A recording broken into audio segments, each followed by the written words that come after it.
Hello. तर आज बनवते मी अख्खा मसूरची भाजी. पण त्या अगोदर अख्खा मसूर 3-4 तास ना मी पाण्यात भिजत ठेवले होते. त्यानंतर मी इकडे लागले भाजीच्या तयारीला. कांदा टोमॅटो ना चिरून घेतला. त्यानंतर कुकरमध्ये थोडंसं तेल, वरतून जिरे वगैरे घालून घेतले. त्यानंतर कट केलेला कांदा घालून घेतला. कांद्याला व्यवस्थित तेलामध्ये परतून घ्यायचं. कांदा परतत आला ना त्यामध्ये आपल्याला अद्रक कोथिंबीरची ना पेस्ट घालून घ्यायची. कोथिंबीरची पेस्ट ना व्यवस्थित तेलामध्ये परतून घ्यायची. त्यानंतर त्यामध्ये आपल्याला घालून घ्यायचे टोमॅटो देखील व्यवस्थित तेलामध्ये परतले. तर बेसिक मसाले, लाल तिखट, हळद पावडर, चिली पावडर आणि पावभाजी मसाला घालून घ्यायचा. व्यवस्थित तेलामध्ये हे मसाले परतून घ्यायचे. त्यानंतर वरतून आपल्याला घालून घ्यायचे थोडंसं गरम पाण्यामध्ये छान असे ना मसाले शिजवून घ्यायचे. त्यानंतर ना मग घालायचं आपल्याला अख्खा मसूर ना मी कुकरमध्येच बनवते, कारण 3-4 शिट्ट्या काढल्यानं छान अशी ग्रेव्ही तयार होते आणि छान शिजून देखील मिळतं.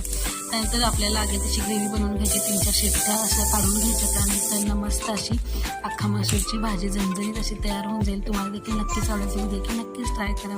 बाय.